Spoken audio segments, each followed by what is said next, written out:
En ese contexto de maldad y de hostilidad, Pedro le da varias exhortaciones a los creyentes. Y nos hacemos la pregunta: ¿cómo debe de vivir el creyente en un mundo hostil, lleno de maldad, un mundo que no es un mundo?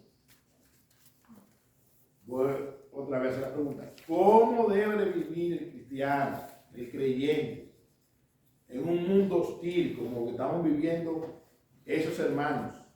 Que miren lo que planificó el emperador.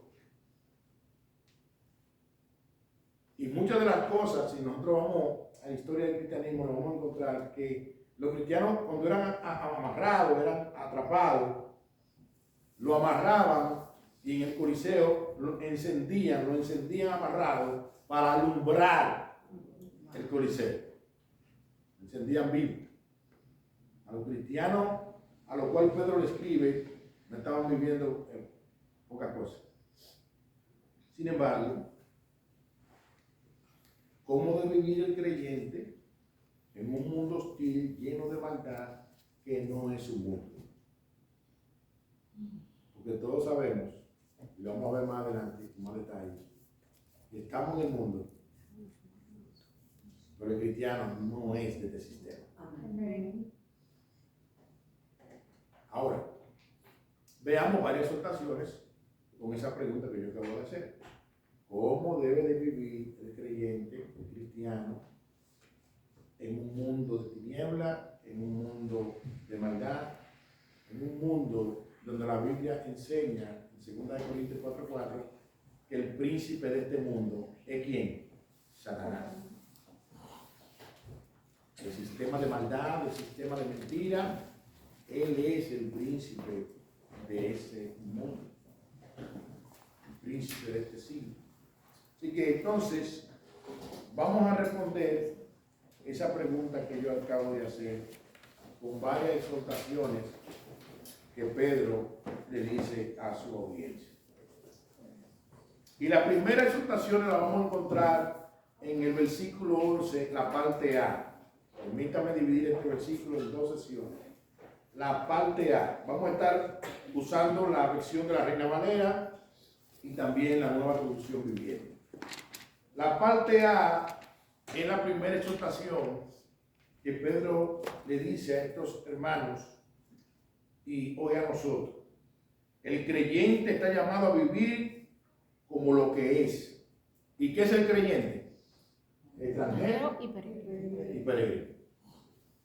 El creyente está llamado a vivir como lo que es, extranjero y peregrino en esta tierra.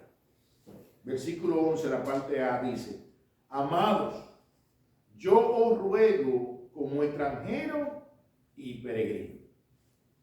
La Nueva Traducción Viviente dice, y cito: queridos amigos, ya que son extranjeros y residentes temporales. Son extranjeros y residentes temporales. Ahora permítanme abundar un poco sobre lo que implican estas dos palabras. El hermano John MacArthur lo voy a citar y nos va a ayudar a lo que implican estas dos palabras. La palabra extranjero, esta palabra hace referencia a todo aquel que vive en una nación que no es la suya. Lo voy a repetir otra vez. Esta palabra hace referencia a todo aquel que vive en una nación que no es la suya y que por tanto es un forastero. El término se adopta o se adapta a cristianos que no pertenecen al sistema de este mundo, pero que viven junto a aquellos que sí pertenecen aquí. Fin de la cita. Se está haciendo referencia a creyentes cristianos que no viven bajo los parámetros del sistema de este mundo, pero todavía estamos en este mundo y tenemos que convivir con personas que sí pertenecen a este mundo. Fin de la cita. Ahora bien, el hecho que nosotros convivamos con personas que sí pertenecen a este mundo no quiere decir que nosotros actuemos de la misma manera. ¿Por qué? Porque somos extranjeros. Somos forasteros. Juan 15, versículos 18 al 19, lo dice de esta manera. Dice: si el mundo os aborrece, sabed que a mí me ha aborrecido antes que a vosotros. Si fuerais del mundo, el mundo amaría lo suyo. Pero porque no soy del mundo, antes yo os elegí del mundo, por eso el mundo os aborrece. La Nueva Traducción Viviente dice de estos dos versículos de esta manera, y cito: si el mundo los odia, recuerden que a mí me odió primero. Si pertenecieran al mundo, el mundo los amaría como a uno de los suyos. Pero ustedes ya no forman parte del mundo.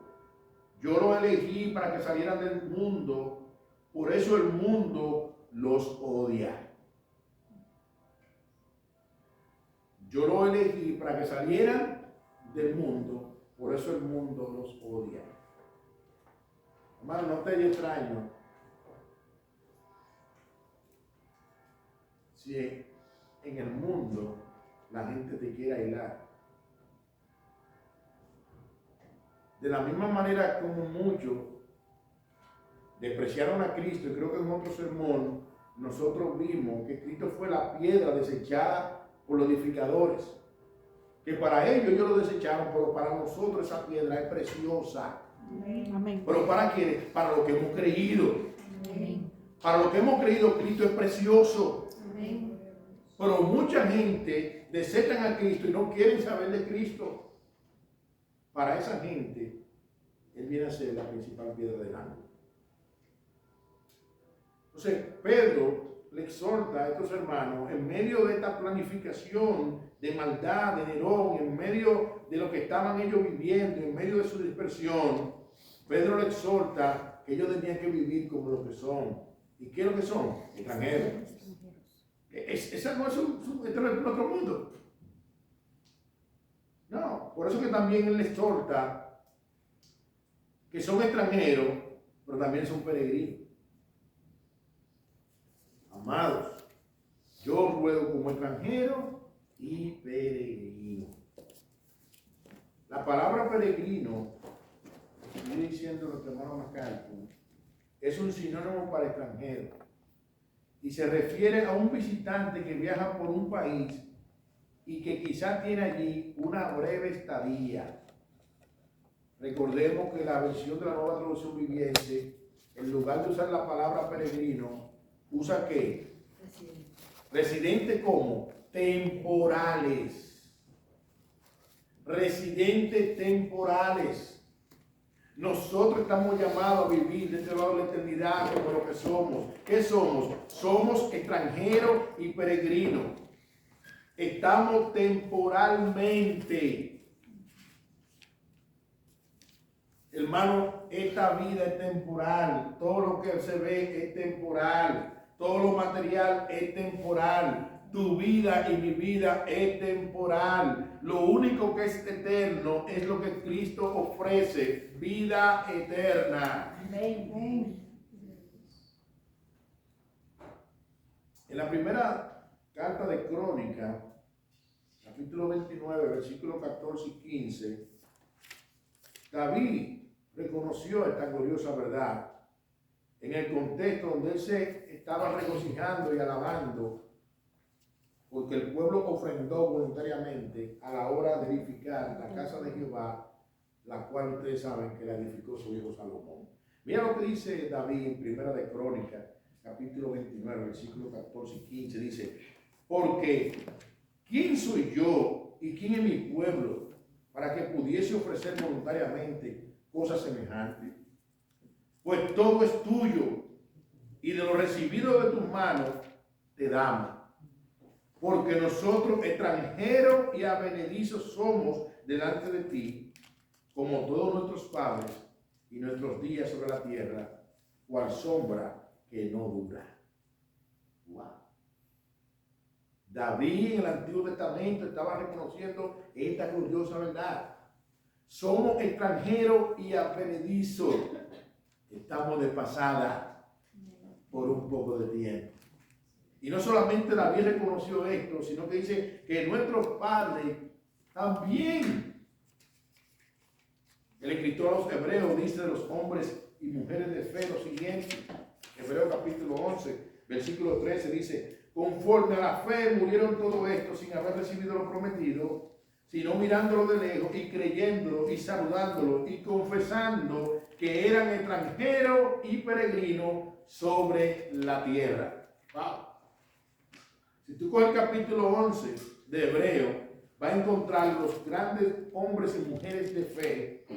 Y estos hombres y mujeres de fe entendieron que ellos eran sobre esta tierra peregrinos y extranjeros. Que eran extranjeros y peregrinos, que estaban de una manera momentánea, que su vida era temporal sobre esta tierra.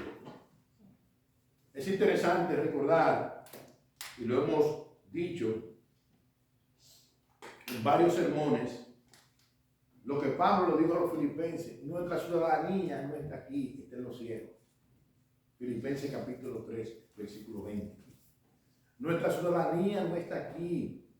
La ciudadanía del cristiano eterna no está aquí.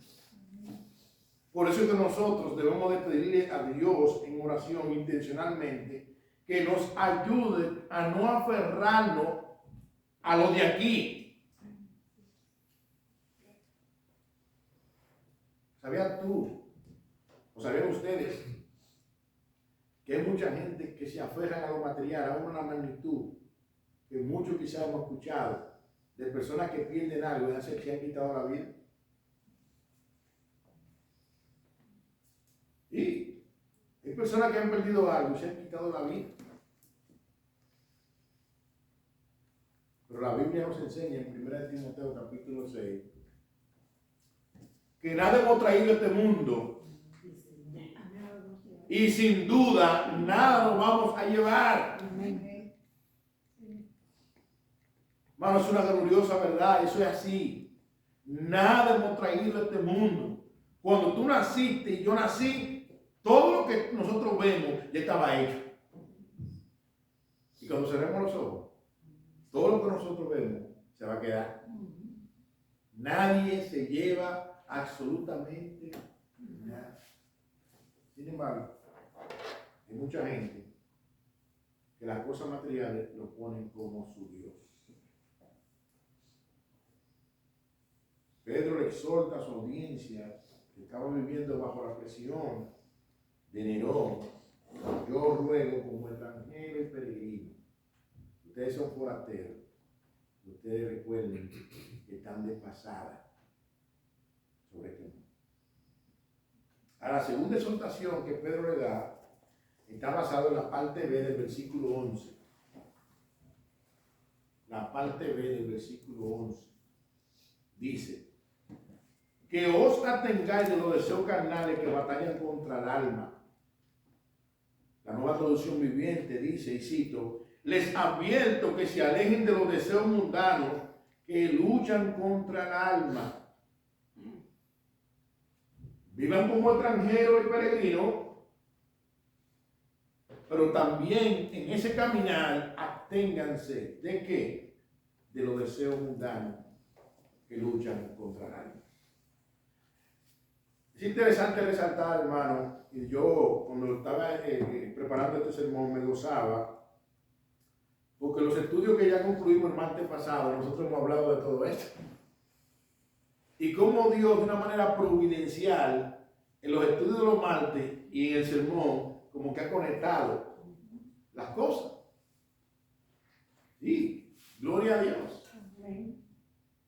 El pasado martes nosotros hablábamos de este texto que voy a mencionar ahora, Gálatas capítulo 5, versículo 19 al 21, donde Pablo le decía a los Gálatas lo siguiente, y cito, dice: y manifiestas son las obras de la carne, que son adulterio, fornicación, inmundicia y lascivia, idolatría, hechicería, enemistades, pleitos, celos, iras, contiendas, disensiones, herejía, envidia, homicidio, borrachera, orgía y cosas semejantes a esta, acerca de las cuales os amonesto, como ya lo he dicho antes, que los que practican tales cosas no heredarán el reino de Dios. Los que practican tales cosas no heredarán el reino de Dios. Y le hago este comentario porque Pedro, en la segunda exhortación, le dice a su audiencia que os atengáis de los deseos carnales que batallan contra el alma. Es interesante resaltar que a veces cuando nosotros escuchamos los deseos carnales, lo primero que nos viene a la mente es el pecado sexual. Sin embargo, esa palabra no solamente hace referencia a los deseos sexuales, sino a todo lo que Pablo le está diciendo a los Gálatas en los versículos 19 al 21. Porque todo lo que está ahí batalla contra el alma. ¿El qué? La idolatría, las vanidades, el adulterio, la fornicación, los deseos sexuales, la inmundicia. Todo batalla contra el alma. Por eso es que varios estudiosos, como John MacArthur y William McDonald, comentan, haciendo énfasis en esta exhortación, lo siguiente, presten atención, dice: la expresión de deseos carnales no se limita a inmoralidad sexual, sino que más bien abarca los males de la naturaleza pecaminosa de la humanidad. Siguen diciendo, al Pedro usar la frase que batallan contra el alma, Pedro intensificó su reflexión sobre los deseos carnales a una magnitud que esto alude a una campaña militar que se libra en medio de una gran guerra espiritual que busca destruir por todos los medios el gozo, la paz y la utilidad del creyente. Fin de la cita. Hermano, esa guerra la tiene todo los cristianos. Esa guerra está en todos los cristianos continuamente. Hay una guerra entre los deseos de la carne y el espíritu, y el fruto del espíritu. Hay una guerra interna, y todo los cristianos está batallando en esa guerra. En Providence, en Dominicana, en toda la parte del mundo, todo cristiano está batallando con esa guerra. Y lo veíamos el martes pasado. Henry Mahan, un comentarista, dice, y cito: todo creyente es aún humano al vivir en un cuerpo natural. Pedro no le dice a su audiencia que ellos están libres totalmente de estas pasiones pecaminosas, sino que se atengan a ellas, que las supriman y rehúsen caer en ellas, pues son enemigos del crecimiento espiritual. No pueden destruir el alma, pero causan mucho malestar. Fin de la cita. Hermano, es una gran verdad. Nosotros sabemos que Cristo en la cruz perdonó todos nuestros pecados, que somos justificados delante de Dios por medio de Cristo por su gracia. Pero todos estos deseos carnales que batallan contra el alma causan mucho malestar cuando tú y yo sucumbimos en uno de ellos. Pedro le dice a su audiencia que os atengáis de los deseos carnales que batallan contra el alma. Y esa batalla es diariamente. Ahora, ¿quiénes batallan? Los cristianos. Porque los inconversos se gozan en lo que hacen, se deleitan en lo que hacen y no le dan mente a lo que hacen. No, al contrario, se alegran por lo que hacen. Pero el cristiano, el que donde el Espíritu Santo mora dentro, vive continuamente clamando a Dios y rogando a Dios cada día para que nos ayude a vivir vidas que glorifiquen su nombre. Amados hermanos, estamos en una lucha continua hasta que Cristo venga o vayamos a Él. Esta lucha es continua. Pero gloria sea dada a Dios por Jesucristo, que ha prometido que estará con nosotros todos los días hasta el fin del mundo. Amén. Que aún en medio de esa batalla, esa lucha que tú y yo tenemos diariamente, no estamos solos. Contamos con la ayuda y el favor de nuestro Señor, como decía uno de los himnos que acabamos de entonar. No estamos solos. Pero es una batalla que la tiene todo cristiano. Y Pedro le dice, oye, vivan como extranjeros, como peregrinos, y absténganse de todos los deseos que batallan contra el alma. Y como dije, no solamente se circunscriben en los aspectos sexuales, no. Muchos cristianos y cristianas genuinos batallan con la vanidad, con la ira. Mucho. Pero gloria sea al Señor, que nuestro Dios es fiel. Y en su fidelidad, Él termina lo que empieza. Pero tú y yo estamos llamados a no sucumbir a esos deseos que batallan contra el alma. ¿Por qué? Porque quitan el gozo. ¿Por qué? Quitan la paz. No quitan nuestra salvación, no, pero quitan el gozo. Por eso fue que el salmista en el Salmo 51 le dice al Señor, vuélveme el gozo de tu salvación. Amén. Vuélveme el gozo de tu salvación. Cuando fallamos y sucumbimos a esos deseos, hermano, hay una aflicción que visita nuestra alma. Y en medio de esa aflicción, el salmista le dijo al Señor, vuélveme el gozo de tu salvación. A la tercera exhortación que Pedro le da a su audiencia, Pedro le da a su audiencia y le dice que deben de vivir dando ejemplo. ¿Cómo debe vivir el extranjero y peregrino? Dando ejemplo. Versículo 12. Dice, y cito, manteniendo buena vuestra manera de vivir entre los gentiles, para que los que murmuran de vosotros como de malhechores, glorifiquen a Dios en el día de la visitación, al considerar vuestras buenas obras.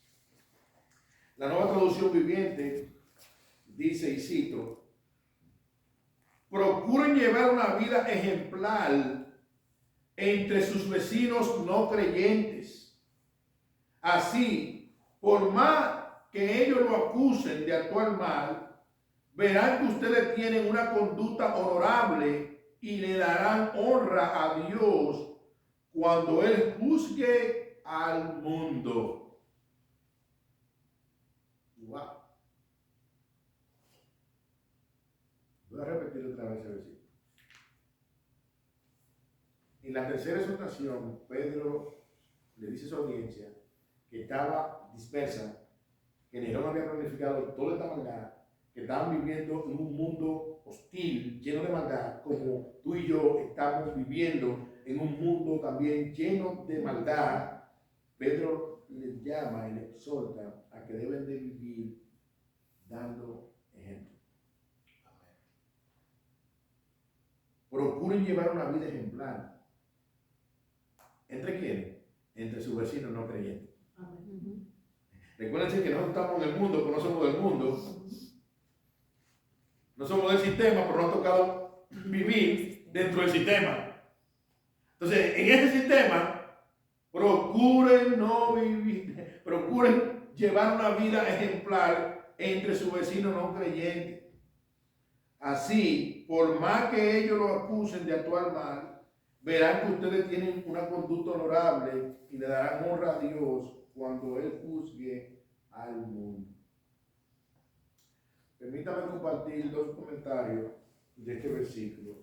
Y sí, Henry Mahan comenta sobre este versículo y dice lo siguiente. Dice, conducíos ante vuestra familia, vuestros compañeros de trabajo, vuestros vecinos y amigos, de forma honesta, justa, aunque hablen de vosotros como fanáticos o radicales, o nos llamen como quieran llamar, etc. Sin embargo, cuando os veáis sometidos a prueba, cuando Dios os visite a vosotros, y a ellos con aflicción y tribulación, tengan que admitir que soy diferente, que tenéis algo que ellos no tienen. Sigue diciendo, a veces Dios nos visita en la prosperidad, a veces en la escasez, en decepciones, en el gozo o en la tristeza.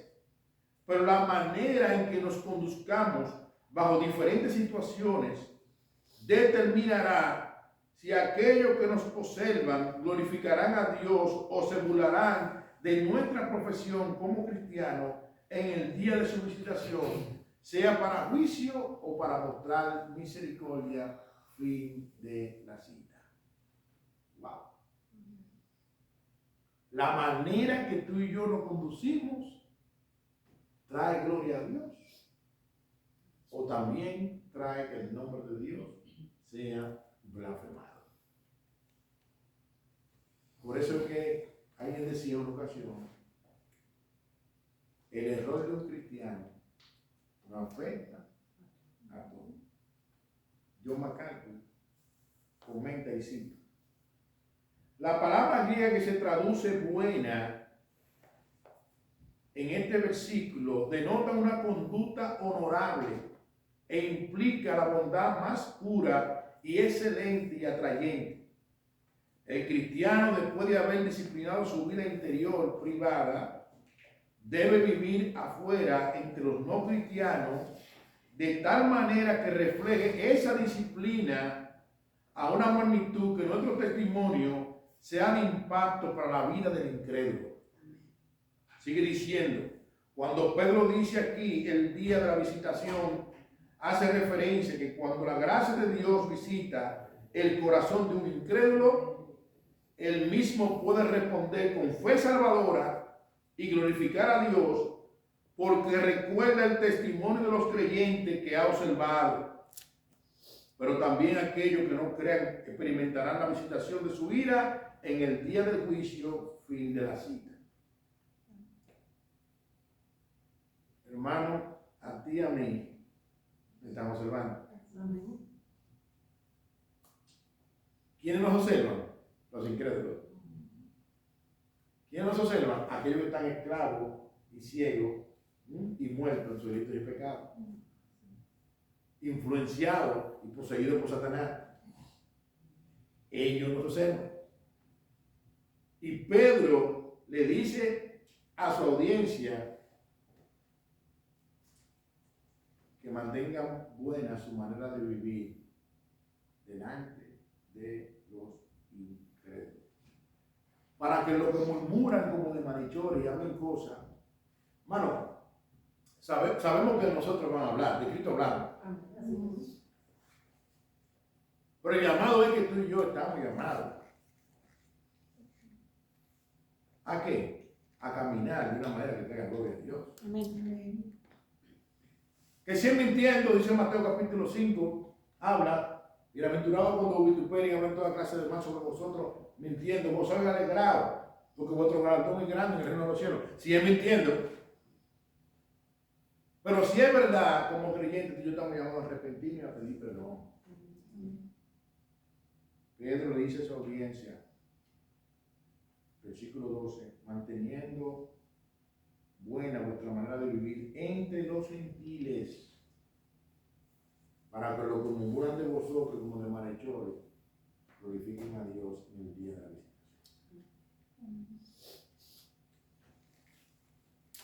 ¿Qué nosotros hemos visto, hermano? 3 exhortaciones.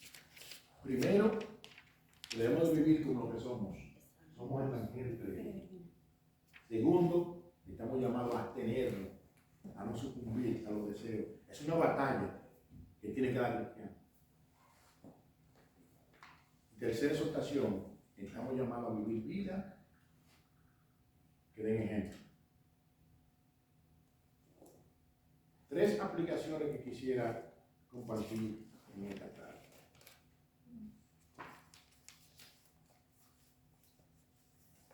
Y la primera es que como extranjero y peregrino ya no pertenecemos al sistema del mundo, al sistema de maldad. Dios nos sacó de la tiniebla y nos trajo a su luz admirable. Ya nosotros somos ¿qué?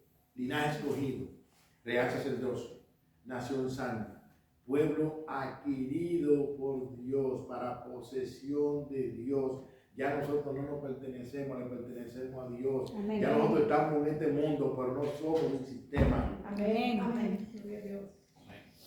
Primera de Juan 2, versículo 15 al 17 dice: no améis al mundo ni las cosas que están en el mundo. Si alguno ama al mundo, el amor del Padre no está en él. Porque todo lo que hay en el mundo, los deseos de la carne, los deseos de los ojos y la vanagloria de la vida, no proviene del Padre, sino del mundo. Y el mundo pasa y sus deseos, pero el que hace la voluntad de Dios permanece para siempre. El sistema del mundo pasa. Hermano, y las mujeres creo que me van a entender con esto. No quiere decir que los hombres no van a entender, pero las mujeres más. Porque las mujeres son más dadas a la moda.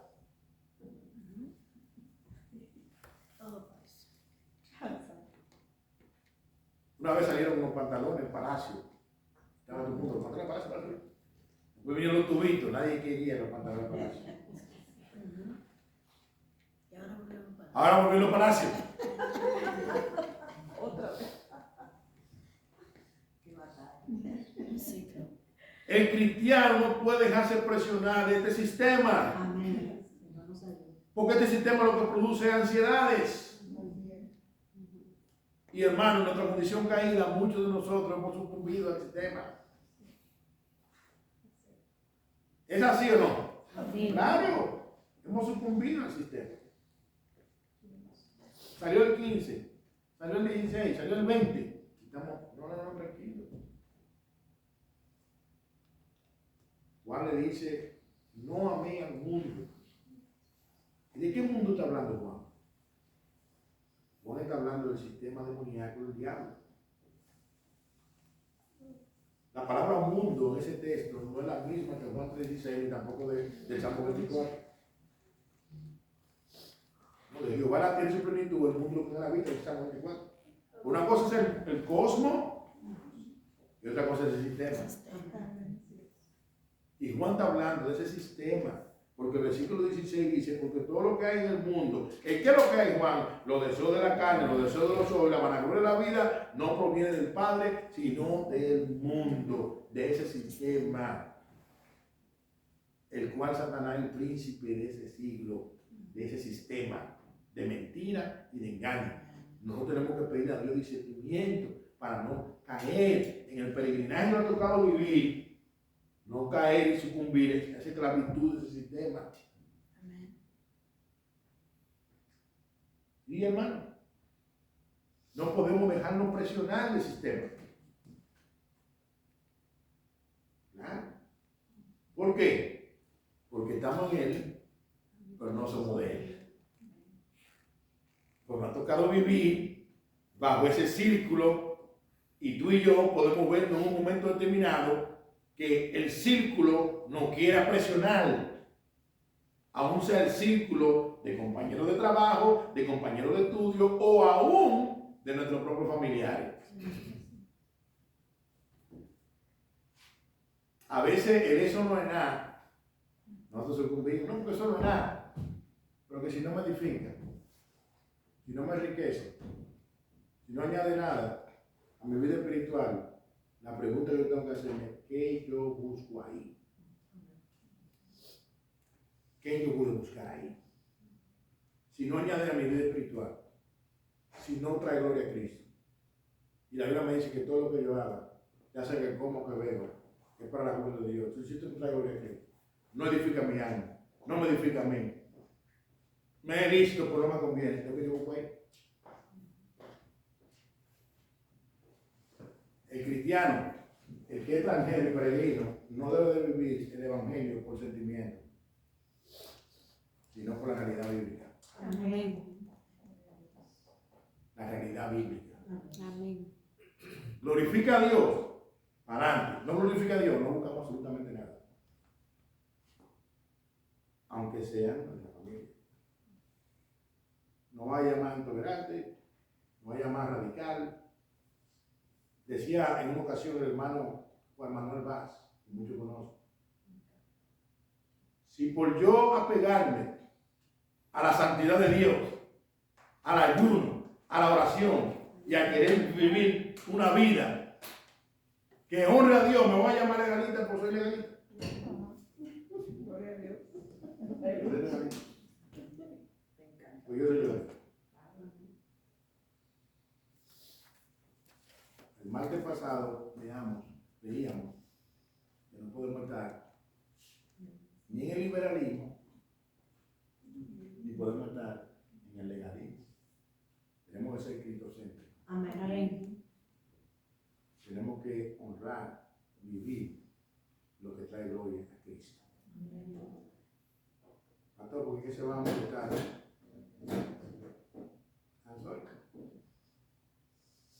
Si se molestaron por yo querer glorificar a Cristo, ¿por qué se molestan?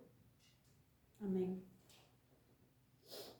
Bueno, yo andaba en el mundo y aprovecho para compartir esto. Quizás no lo conocen. Yo estuve metido en el uso de cocaína.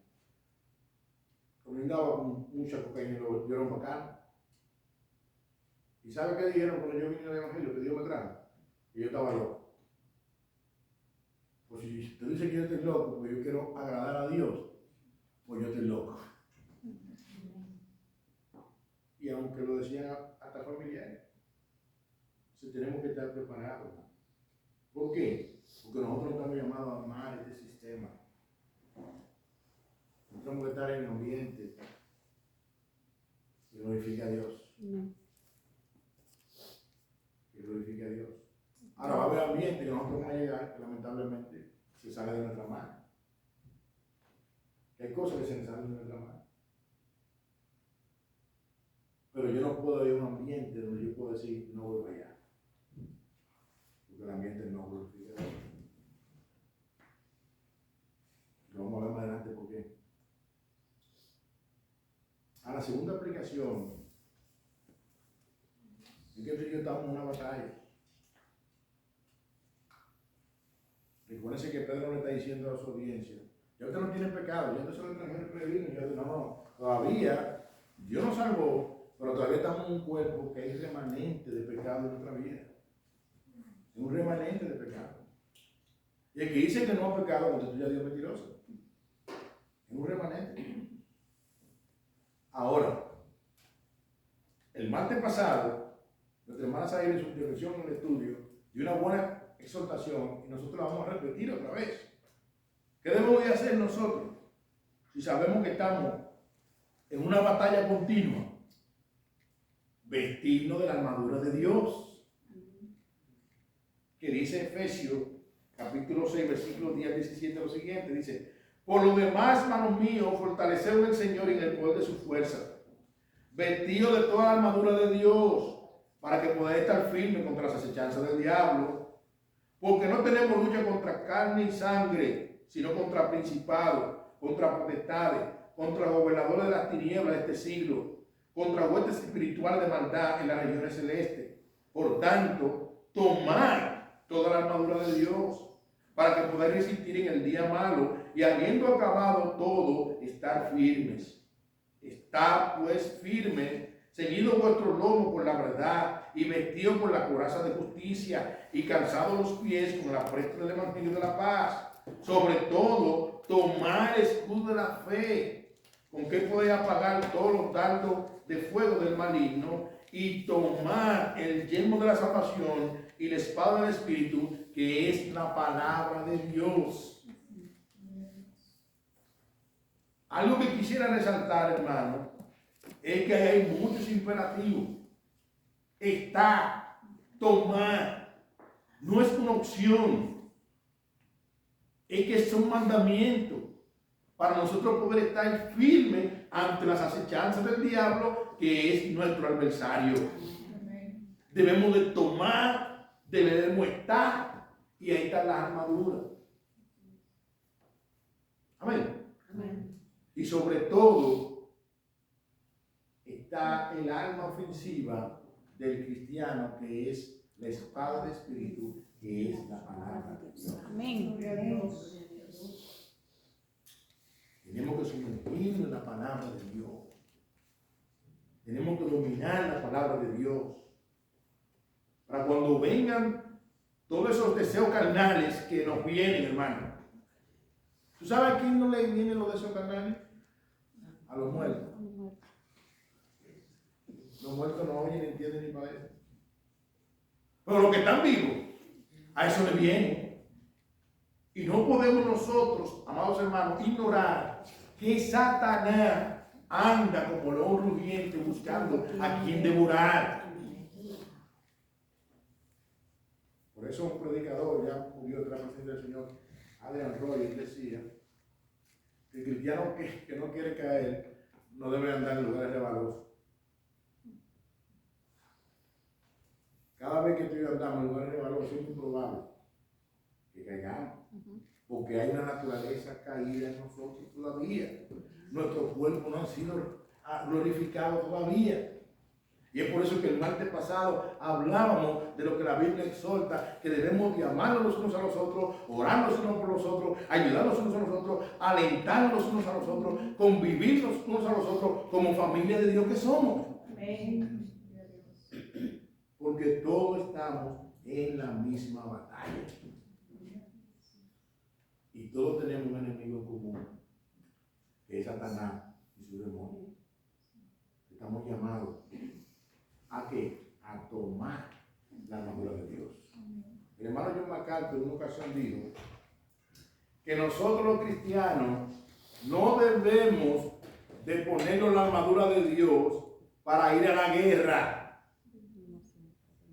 sino que tenemos que tener la armadura de Dios puesta porque estamos en guerra. Amén. No estamos viendo a Satanás donde quiera, hasta en la sopa, no. Pero no podemos ignorar las maquinaciones de él. Hay dos extremos. Un extremo que ve al diablo en todo. Por ejemplo, yo salgo ahora mismo al parqueo y encuentro una goma pinchada. ¿Qué malicia del diablo? No, se pinchó la goma. Se pinchó una goma. Si tú no quieres que una goma gente pinche, tienes que dejar el carro guardado y no correr. Se pinchó una goma. Pero también hay otro extremo que se olvidan de que el poder de la tiniebla es real. Y por eso es que el apóstol Pablo dice, no ignoréis las maquinaciones de Satanás. No ignoréis la insidia de Satanás. Satanás es real. Sí, y su demonio también.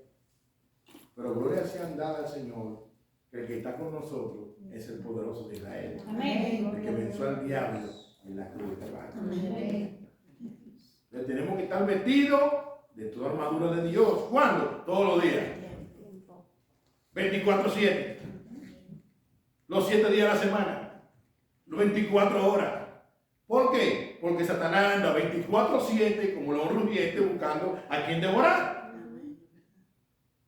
Entonces, si nosotros los cristianos entendemos eso, debemos de amarnos más, cuidarnos más, orar más los unos por los otros y ayudarnos más, sabiendo que así como tenemos un Padre en común, también tenemos un enemigo en común, que es el diablo. El Señor lo reprenda. Estamos en una batalla continua por los deseos de la carne, por lo cual tenemos que andar vestidos continuamente con la armadura de Dios. No con tu armadura. Pablo dice, fortaleceos en el Señor y en el poder de su fuerza. Yo no sé cómo hay gente por ahí diciendo, no, que yo te reprendo, que yo te piso, que yo te esto. ¿Pero quién eres tú? ¿Quién eres tú? Muchos cristianos diciéndole, sucio, esto. Pedro le exhorta a su audiencia en su segunda carta de no preferir juicio contra las potestades superiores. Y en Judas nos enseña que cuando el arcángel Miguel contendía por Satanás, por el cuerpo de Moisés, solamente le dijo, el Señor te reprenda. No le dijo ni sucio, ni te tengo pisado, estoy hablando de un arcano. Solamente le dijo, el Señor te reprenda. ¿Por qué? Porque es Cristo que tiene el poder. Amén.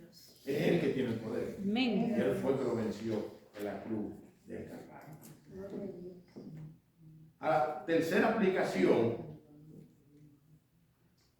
amados hermanos, escuchen bien, que Dios nos ayude a dar buen testimonio de nuestra profesión como cristianos. No para orgullo nuestro, sino para que el nombre de Cristo y su evangelio sea glorificado. Amén. Fue el que pagó el precio por nuestro pecado y Él es el que tiene que brillar. Iglesia Bíblica Sola Escritura. No somos salvos por nuestro testimonio. No. Ahora, nuestro testimonio da evidencia de que somos salvos. Amén. No somos salvos por nuestro testimonio, pero nuestro testimonio da evidencia de que somos nuevas criaturas. Ya el que es extranjero y peregrino, el que ha nacido de nuevo, que es sacado por Dios de la tiniebla, que es una nación santa, que ha sido adquirido por Dios, no podemos ufanarnos por el pecado. No. Nosotros tenemos que entristecernos con el pecado. No, porque yo era un matatán, hermano.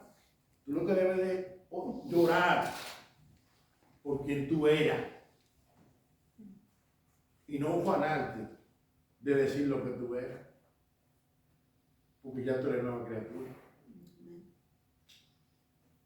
Y como nueva criatura, nosotros sabemos que si seguíamos siendo lo que éramos, lo que nos esperaba, era eterna condenación.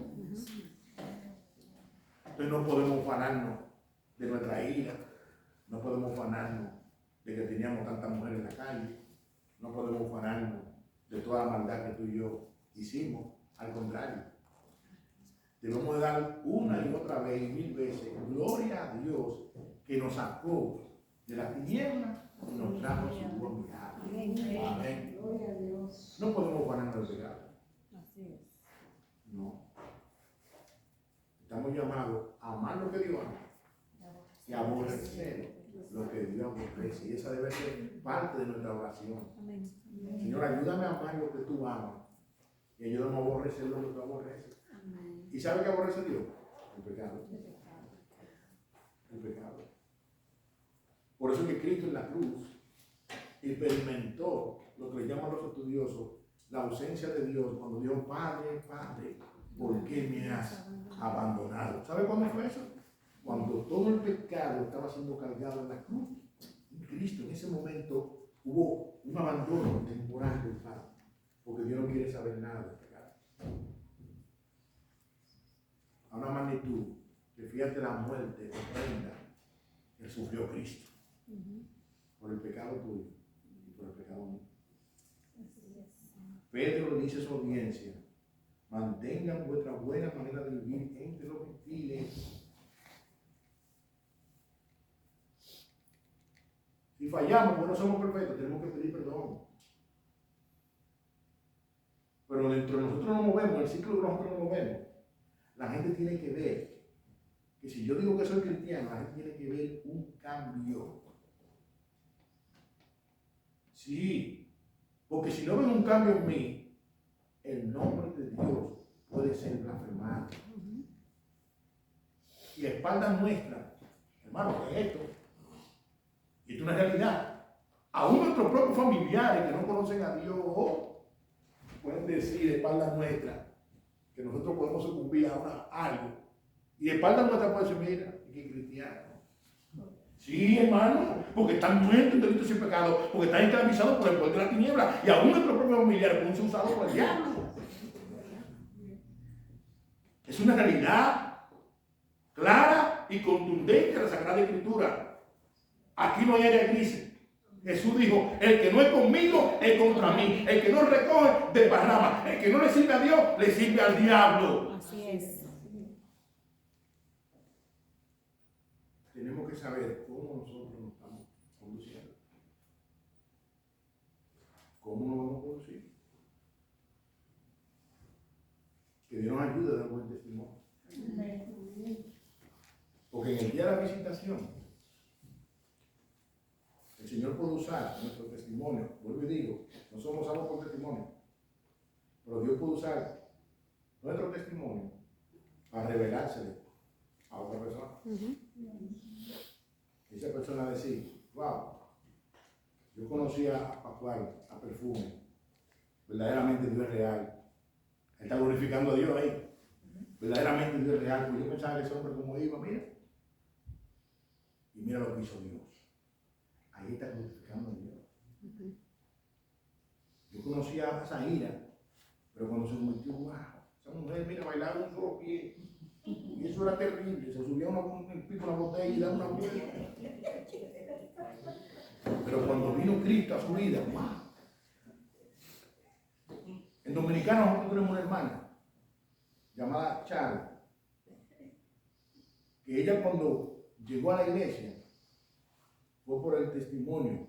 No, perdón, una hermana, una cuñada de ella, llegó a la iglesia cuando vio lo que Dios hizo en la vida de Charo. Y ella cuando se le preguntó, ¿cómo fue tu llegada al Señor? Ella dijo, cuando yo vi lo que Dios hizo en Charo, yo dije que Dios es real. Y ahí llega el Evangelio. Wow. Amén. Wow. Entonces, hermano, que el Señor nos ayude a entender que no somos salvos por testimonio, pero nuestro testimonio da evidencia de que somos salvos. Amén. Al salir hoy de este lugar, que el Señor nos ayude a conducirnos